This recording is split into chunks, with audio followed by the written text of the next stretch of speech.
ஒரு பெண்ணை வீழ்த்த முடியாத போது அடுத்து சிலர் எடுக்கும் பயங்கர ஆயுதம் அவள் நடத்தையை விமர்சனம் செய்வதே. நிதானத்தை தவறவிடும் இடம் நிச்சயமாக வாழ்நாள் முழுவதும் உங்களால் திருத்திக் கொள்ள முடியாத பெரும் பிழையாய் உருவெடுக்கும். மதித்தால் மலராக இரு, மிதித்தால் முள்ளாக இரு. மூளை எதிர்காலத்தை நினைத்து சாகடிக்கும், இதயம் கடந்த காலத்தை நினைத்து நோகடிக்கும். கடவுள் கைவிட்டு விட்டதாக கவலைப்படாதீர்கள். கடைசியில் துரோகிகளை காட்டிக் கொடுப்பதே கடவுள்தான். யாரையும் நம்பாதே. இந்த உலகத்தில் தேவையில்லாமல் யாரும் பழக மாட்டார்கள். அரிதாக கிடைத்தால் அதிசயமாக நினைப்பார்கள். அடிக்கடி கிடைத்தால் அலட்சியமாகத்தான் நினைப்பார்கள். உங்கள் கவலைகளையும் பலவீனங்களையும் மற்றவர்களுடன் பகிர்ந்து கொள்ளாதீர்கள்.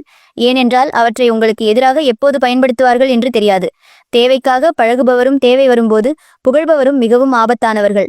கழுத்தை நெரிக்கும் அளவிற்கு துன்பம் வந்தாலும் யாரையும் ஆறுதலுக்கு தேடாதீர்கள். அதுவே ஒரு நாள் உங்கள் கழுத்தை அறுக்கும் கத்தியாக மாறிவிடும். துரோகிகள் யார் தெரியுமா?